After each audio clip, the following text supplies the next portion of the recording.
Magandang gabi mga katambay. Ako si Kuya Bor ng Creepy Tambayan. Kaya bago tayo magsimula, huwag kalimutan mag-like, share, at subscribe para lagi kayong updated sa mga kwentong kilabot na hatid namin gabi-gabi. Maraming salamat sa iyo, Mylene, sa pagpapadala ng kwentong ito.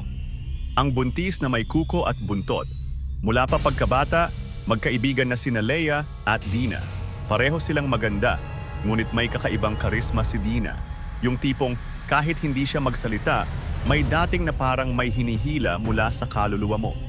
Nang magdalaga sila, bihira na silang magkita dahil naging abala si Leia sa trabaho at si Dina naman ay maagang nag-asawa.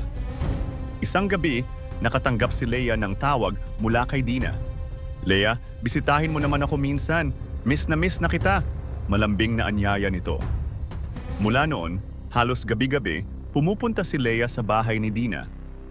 Nasa kalagitnaan na ng pagbubuntis ang kaibigan at palaging magaan ang pakiramdam ni Leia tuwing kasama ito. Pero sa tuwing uuwi siya, may hindi siya maipaliwanag na lamig na sumasabay sa hangin. Isang gabi, dumating si Leia bandang 8:00. Pagpasok niya sa lumang bahay, tahimik ang paligid. Wala ang asawang ni Dina gaya ng madalas mangyari tuwing gabi.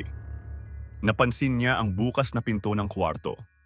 Sa loob, nakaupo si Dina sa gilid ng kama, nakatingin sa kawalan. "Uy, Dina!" tawag ni Leia. Dahan-dahang lumingon si Dina at doon siya napalingon sa ibaba. Hindi nakasuot ng tsinelas ang buntis at kita ni Leia na mahaba at matalim ang mga kuko sa paa, parang kuko ng hayop. "Uy, bakit ganyan?" tanong niya. Ngumiti lang si Dina. "Hormonal lang siguro." Mahina at malamig ang tono. Makalipas ang ilang gabi, dumalaw ulit si Leia. Habang magkasama silang nagkakape, bumaba si Dina mula sa hagdan. Nakasuot ito ng maluwag na duster, pero nang umupo at bahagyang bumukaka, napansin ni Leia ang isang bagay na kumikislap sa pagitan ng singit nito. Isang manipis ngunit malinaw na buntot.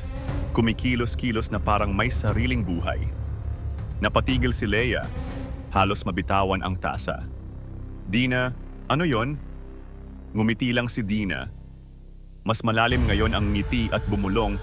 "May mga bagay na mas mabuting hindi mo na tanungin, Leia." Kinabukasan, nagpasya si Leia na hindi muna bibisita. Ngunit pagsapit ng hating gabi, may kumatok sa pinto niya. Pagbukas niya, si Dina iyon. Basa ang buhok, nakadamit ng puting manipis na duster na bakat ang umbok ng tiyan. "Leia, samahan mo ako. Hindi ko kayang mag-isa." Hindi makatanggi si Leia at sumama ito pabalik sa bahay ng buntis. Pagdating nila, malamig na malamig ang loob. Sa sala, may nakahandang mga kandila, nakapaikot sa sahig.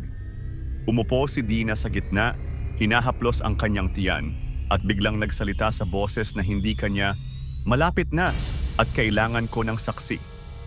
Dahan-dahang bumuka ang damit sa kanyang tiyan at doon nakita ni Leia, hindi iyon normal na pagbubuntis. May mga payat at mahabang daliri na kumikilos mula sa loob.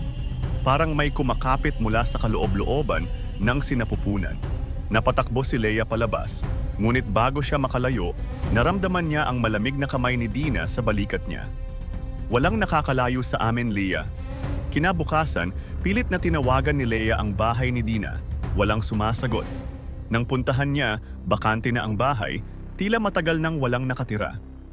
Wala ring bakas na may buntis doon, pero sa pag-uwi niya, may nakita siyang nakasabit sa gate ng bahay niya, isang punit na piraso ng puting duster, may bahid ng dugo, at sa gilid nito, nakapulupot ang isang manipis na buntot, gumagalaw pa.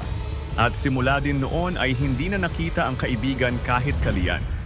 Naisip niya na lang na sana nasa maayos itong kalagayan. At dito na nagtatapos ang ating kwento. Ako pa rin si Kuya Bor ng Creepy Tambayan. Huwag kalimutang mag-like, share, at subscribe para sa mas marami pang kwentong magpapatayo ng balahibo ninyo. May sarili kang kwento? I-send sa tambayancreepy@gmail.com. Mag-iingat kayo palagi mga katambay.